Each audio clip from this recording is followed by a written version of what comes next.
1 Roi 19, donc nous voyons dans cette dernière partie, on nous dit que Élie, il a fui, il est allé, il a dormi, il s'est réveillé, l'ange lui a donné à manger la nourriture, qui est la parole de Dieu pour nous fortifier durant notre parcours. Parce que le chemin est long, le meilleur est devant nous. À chaque fois, Dieu veut nous orienter pour nous donner de nouvelles missions. On voit le Seigneur Jésus-Christ dans le désert.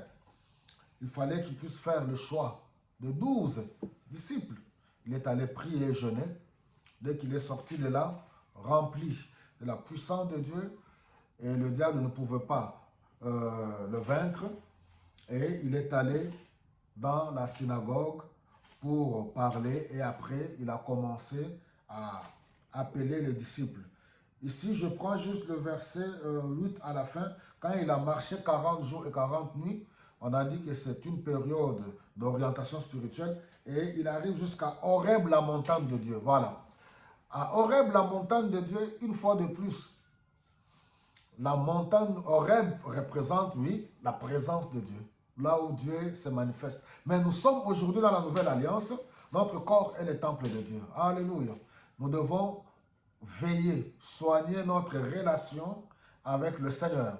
C'est Paul qui écrit dans 1 Corinthiens au chapitre 6. Ne savez-vous pas que votre corps est le temple de Dieu où habite l'Esprit Saint de Dieu? Alléluia. Donc, nous sommes la maison de Dieu, l'habitation de Dieu, où réside le Saint-Esprit de Dieu. C'est à nous de pouvoir soigner notre relation avec le Seigneur, de marcher dans la sainteté, dans la sanctification.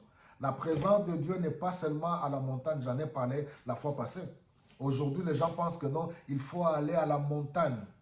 Il y a une montagne là dans mon pays où tout le monde pense que c'est là qu'il faut aller rencontrer Dieu. Non, c'est dans le but peut-être de se retirer, loin de bruit, loin de distractions.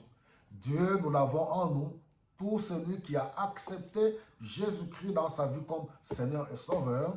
L'Esprit Saint est venu en lui et il faudra maintenant continuer à développer et à grandir pour discerner, comprendre et écouter la voix du Seigneur. La présence de Dieu, ça peut être tout endroit, là où tu te trouves, dans ta chambre, au salon, dans ton bureau, dans la rue. Tu es en communion avec le Seigneur. C'est ton esprit, intérieurement. Oui, tu es en communion avec le Seigneur pour pouvoir l'écouter au quotidien, recevoir les orientations, obéir à Dieu et accomplir sa volonté. Que le Seigneur vous bénisse abondamment.